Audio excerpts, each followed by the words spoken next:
From time to time, a car of true excellence is created. A blend of art and technology. A fusion of style and performance.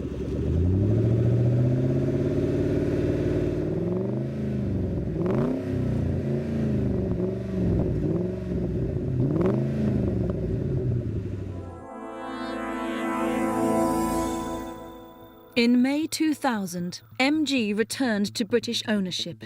It was the dawn of a new era for one of the most famous names in motoring history.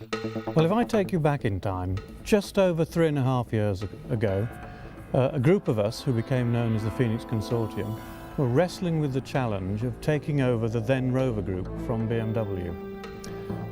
And I had the responsibility for penning a product plan.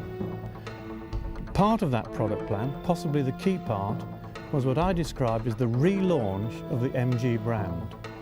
We had a plan to turn MG into a brand that had full model coverage, and we've achieved that. But at that same time, I wrote down one additional product that I called MG Ultra Car, and the SV is that car.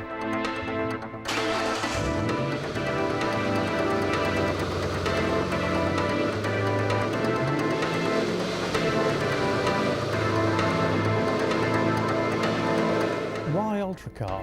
What was it meant to do for the MG brand? Well, MG is a very, very strong brand, but if it had a weakness, maybe it was looked upon as slightly historic and old-fashioned. So I was determined that we'd have one product specifically that was an absolute technology demonstrator, that demonstrated that MG wasn't just about the past, but was a brand for the future.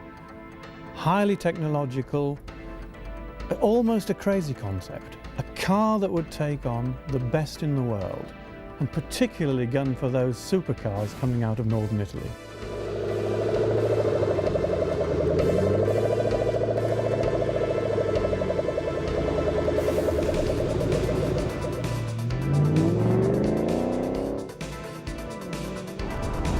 To create the Ultra Car, MG turned to one of the world's leading car designers, Peter Stevens.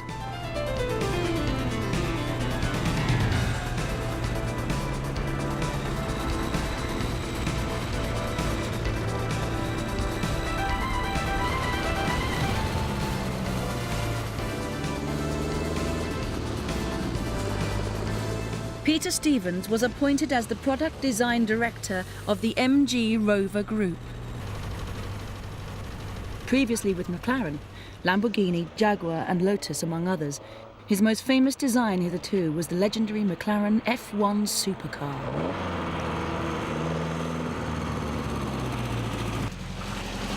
He now turned his talents to the design of the ultimate MG, the MG X-Power SV.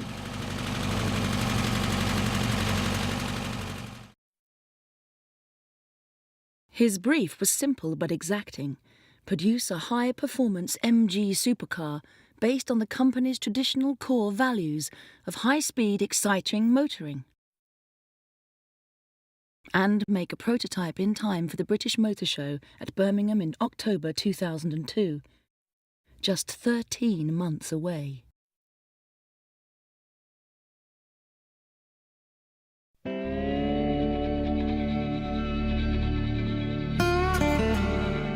Fortunately, MG had recently purchased the company of Cavalli, based in Modena in Italy, that was building a grand touring sports coupe.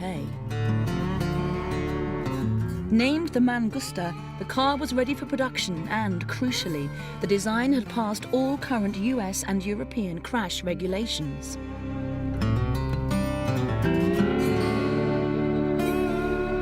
An initial idea was a simple makeover of the Mangusta, a reskin and retrim in motor manufacturing jargon, but this was soon discarded.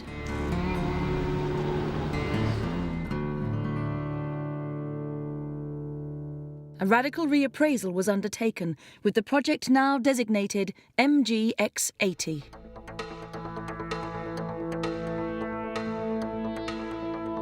The year 2004 marks the 80th anniversary of MG cars.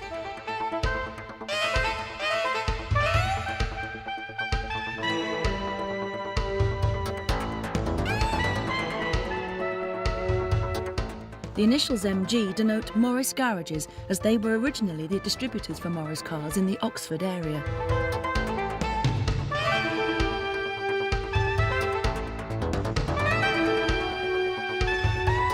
In 1922, Cecil Kimber became the general manager, and 2 years later, the MG Special Four-Seater Sports was introduced.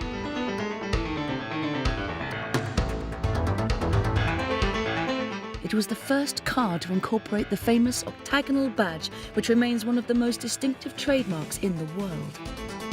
MG has become synonymous with high-speed fun motoring, and its sports cars have acquired a devoted following across the world. But the MG's abiding attraction has always been as an affordable racing car for weekend amateurs and professional drivers alike, a tradition that continues to this day. Racing remains the lifeblood of the MG ethos. As a designer, when I look at the history of a car company, I don't look back in order to sort of pillage a box full of goodies, door handles and louvers and vents, and stick them onto a car to try and get some heritage. The way I look at the history is to see what the philosophy of the company was in the past and how that is relevant to a modern car. With the SV, I look particularly at the MG K3 because that was a fascinating car. It was built in 1934. It was a car in which you could drive down to Italy, to the Mille Miglia, win the class and drive home again. So this was a racing car you could use on the road. Not only for racers, of course, but wealthy clients of MG could buy one to use on the road themselves and imagine they were winning the TT in Ireland or 500-mile race at Brooklands, for example, or in fact the Mille Miglia, which was the kind of classic one to win. So that, to me, was very important as part of our imagery of the SV, racing car for the road. It was an interesting discovery I made whilst researching the MG K3 Magnet. That was that mid-1930s, it was a very expensive car. If you looked at that car in today's money, that would be something like a £110,000, £115,000 car. So we're not talking here of any superficial little thing at all. Very serious car, serious money. Interestingly, of course, the K3 that you could go out and win races with was very, very much cheaper than competitors such as a Bugatti. The great thing with SV is, of course, we are very much better value, especially with our high technology that's in the car, than our competitors. I mean, this is another thing that I feel is a real MG core value. Fantastic, good value for money. Well, I was very clear from day one. By definition, Ultracar was a race car for the road, and we were going to use race car delivery techniques. And by that, I mean a small team dedicated to the project, using the highest possible technologies and focused on very short lead times with minimal management intervention. That's how we've delivered the car. One of the first things that I felt was crucial was that this had to be a very high performance car. And part of that high performance is getting the weight down. We set an aggressive weight target of around 1,450 kilos. And having chosen that target, it was apparent that we had to make the body out of something that was light and stiff, and we chose carbon composites for doing the body. Now, also part of our weight reduction exercise, we looked very carefully at the Mangusta chassis that we had inherited with the company.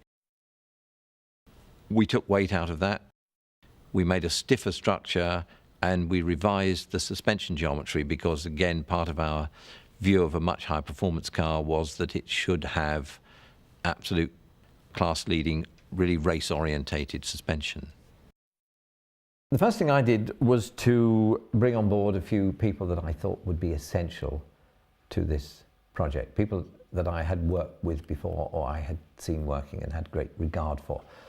One of those, Giordano Casarini, was one of the strengths of the whole Cavalli project because he had worked originally with De Tomaso and then with Cavalli on this car.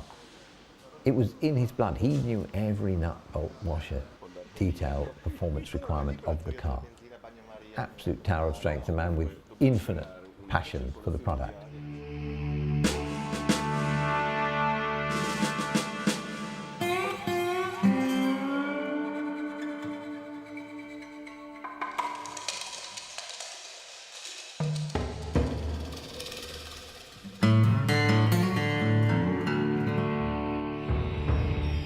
when you're talking about 200 cars a year, I believe you can afford to offend some potential customers with the strength of your design statement, because you will attract just as many others who understand what you're trying to do, because they will run their lives in a similar way.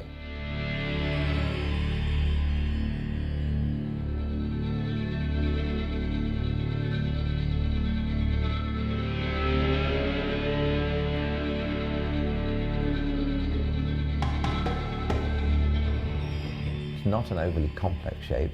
A lot of the detail is driven by either the aerodynamics, because when you're designing a car that could do 200 miles an hour, you have a great responsibility to those who buy it that you make a car which is stable at very high speed. Aerodynamics is one of the bits I like. I actually like that constraint in design, because since I do the aero stuff as well, you know, I feel I can embody those technical bits with the style that I enjoy doing.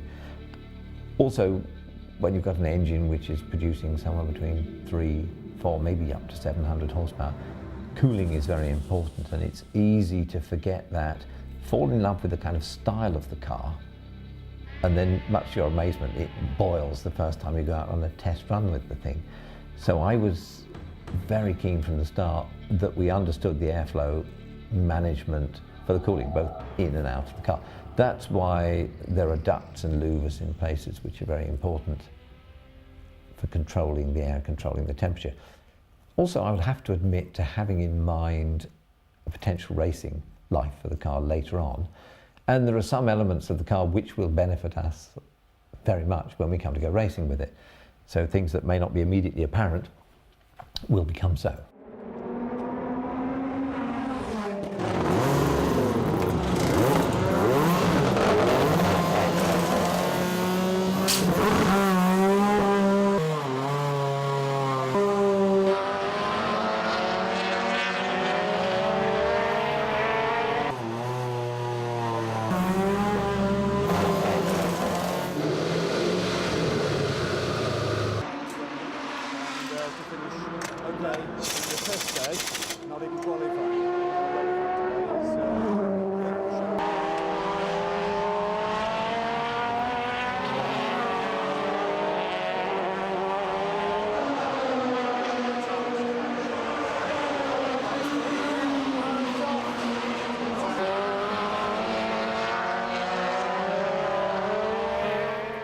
MG is one of the oldest names in competitive motorsport. From endurance racing, such as the demanding Le Mans 24-hour sports car race, to the rigours of motor rallying. After many years of track and rally racing, MG Sports and Racing has acquired a wealth of experience that has been synthesised into the design of the MG X-Power SV. With double wishbones and independent coil springs all round, the suspension is finely tuned for optimum damping. The suspension provides thoroughbred handling and superb steering feel, with the driver at the core of the machine. Combined with switchable traction control, specially developed Michelin Pilot sports tyres and superb Brembo disc brakes, the MG X-Power SV displays progressive breakaway characteristics for complete reassurance in the most extreme of driving conditions.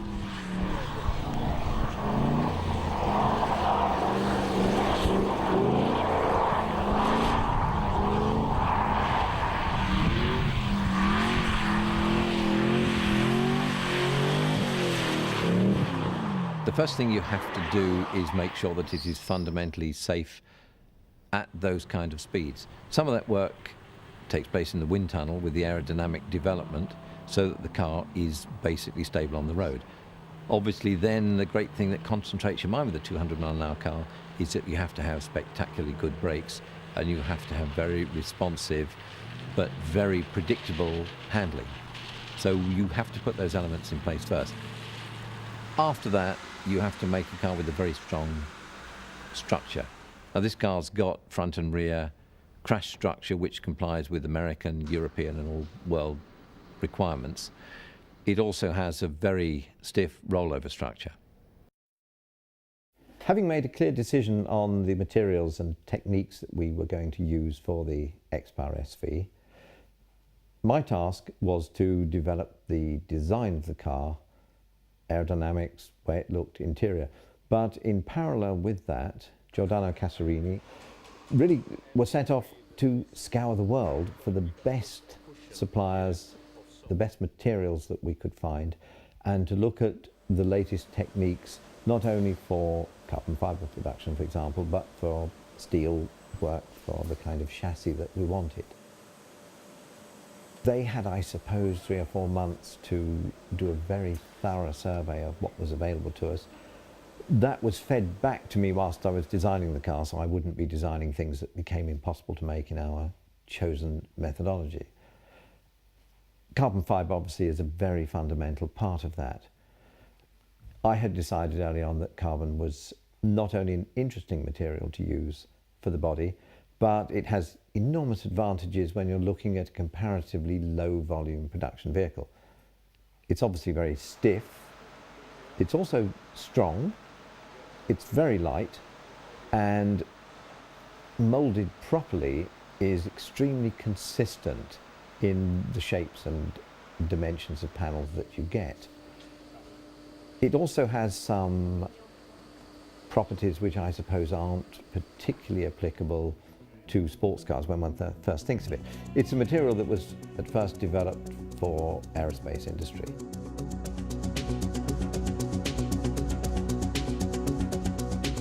Similar to the material used in the construction of the B-2 stealth bomber and F-117 Nighthawk, the manufacturing process of the carbon fibre composite is a closely guarded secret.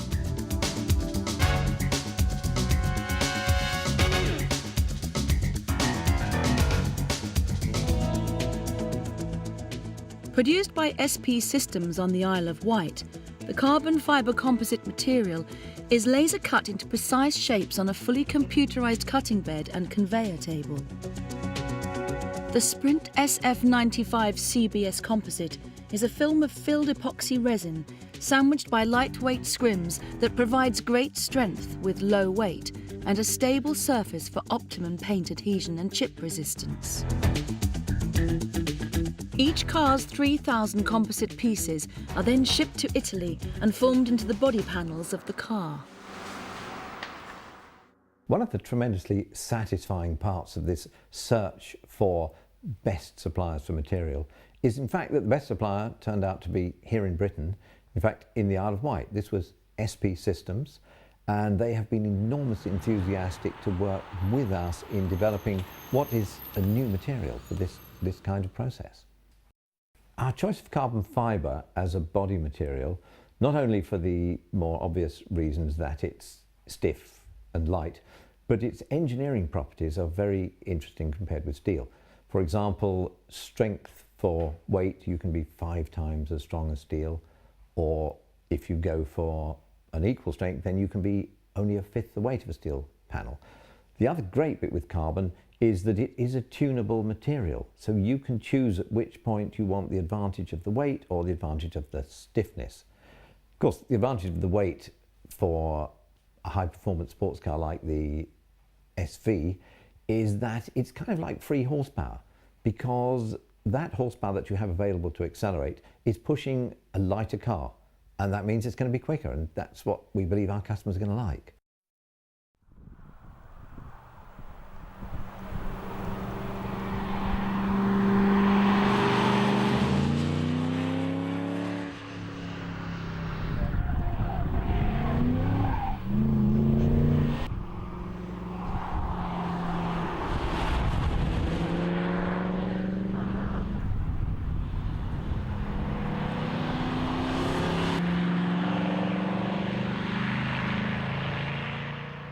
Having found our material supplier, obviously the next thing we had to do was look at how we would get that material from the supplier into a tool to make components.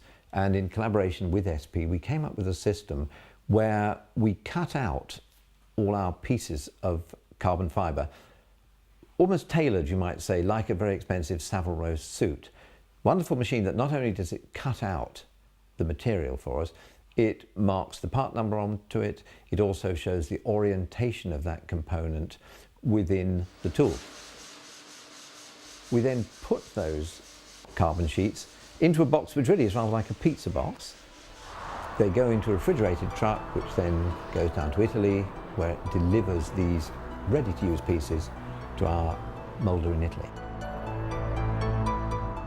Our moulding company in Italy, a company called Belco Avia, take the raw carbon fibre pre-cut elements, put them into the tools, produce the panels by both heating and pressure on the material. What we get out of the tool then is this tremendously light, stiff panel.